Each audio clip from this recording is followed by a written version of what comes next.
In our transitions lecture from part 1, I left off with the importance of the coaching strategies we're teaching you. These include active listening, reflective questioning, SMART goal setting, spiritual care, and providing consistent support and encouragement. Active listening is a fundamental skill in coaching. Stop fixing. This is not your life, it's your client's life, so listen to understand rather than to respond. This involves fully engaging with clients to understand their experiences and feelings and to listen to their story. This means not just hearing the words, but also paying attention to nonverbal cues such as body language, tone of voice, and facial expressions. Active listening helps clients feel heard and understood, which can be incredibly validating and empowering. In the context of transitions, active listening can help clients articulate their thoughts and feelings about the changes they're experiencing. It allows them to process their emotions and gain clarity about their situation. Coaches, we should create a safe and non-judgmental space where clients feel comfortable sharing their innermost thoughts, concerns, hopes, and dreams. Reflective questioning involves asking those seriously curious questions we taught you about in a previous section. These are open-ended questions that encourage clients to reflect on their experiences, what they're learning, how they're feeling. And it can help clients gain insights into their situation, to identify patterns and explore different perspectives. Reflective questions can also prompt clients to consider their values and strengths, their goals, which can be especially helpful during times of transition. For example, a coach might ask, "What have you learned about yourself through this experience?" Or, "How do you see this change impacting your future?" These kinds of questions can help clients delve deeper into their experiences and uncover new insights that can guide their decision-making and actions. Now, SMART goal setting is crucial. It's a crucial aspect of coaching, particularly during transitions. It involves helping clients establish realistic and meaningful objectives for their new beginnings.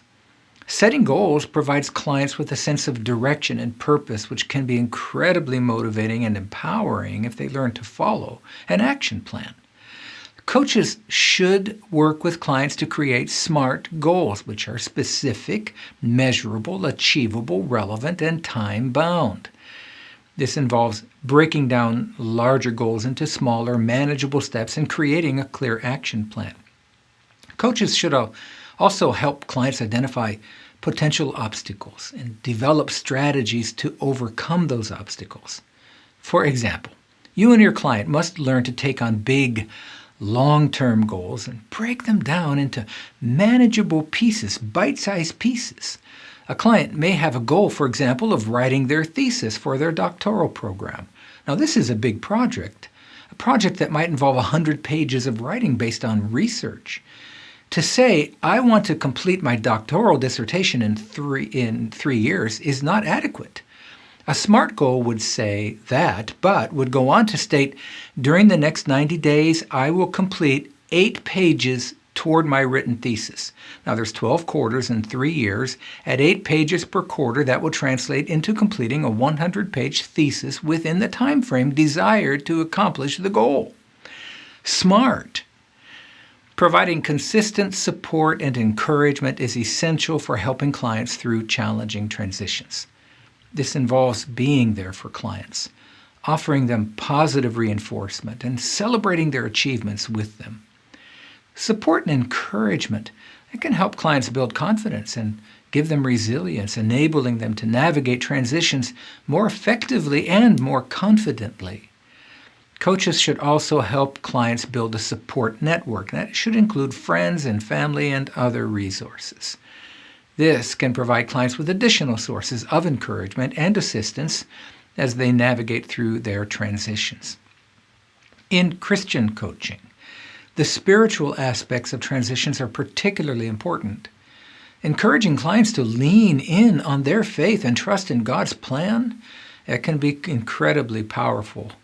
Faith can provide comfort and strength and guidance during challenging times, helping clients find meaning and find purpose in the experiences that they're going through, even when they're difficult ones. Using biblical insights can provide additional comfort and guidance. For example, passages from the Bible that speak to the themes of change, resilience, and God's faithfulness, now, they can be particularly encouraging for your clients. Coaches can and should incorporate these insights into their sessions, offering a client's spiritual perspective on the transitions they're going through. Incorporating prayer and reflective practices into coaching sessions can also be beneficial. This can involve things like starting sessions with a prayer, or encourage clients to engage in personal prayer and reflection, or incorporating spiritual practices such as meditation and mindfulness. These practices can help clients stay grounded and centered, providing them with a sense of peace and clarity during times of transition. To illustrate these concepts, let's consider an example by way of a case study. Imagine you have a client facing a career transition after an unexpected job loss. Now, the situation can be incredibly challenging, as it involves not only dealing with the shock and stress of losing a job, but also the uncertainty of finding a new one and the daunting task of applying for jobs. It may require new education or training to perform a new or different job or take on a different career. These things can be daunting, to say the least. In this case, the coach would start by using active listening to understand the client's feelings and experiences. This might involve acknowledging the client's sense of loss and even validating their emotions. The coach would then use reflective questions to help the client explore their strengths and values and goals in different future. For example, the coach might ask, what skills and experiences have you gained from your previous job that you can bring to a new job or role? And what are your long-term career goals anyway? Next, the coach would work with the client to set realistic and meaningful goals for their job search. This might involve creating a detailed action plan, identifying potential job opportunities, developing strategies for networking so they can find out about jobs and apply for them, and considering education and training for a new and different career. Those are all things that we help our clients navigate. We have many chaplains who transitioned from one type of employment to chaplaincy, which for many required 3 to 5 years of higher education and clinical pastoral education in order to obtain the specific job they dreamed of.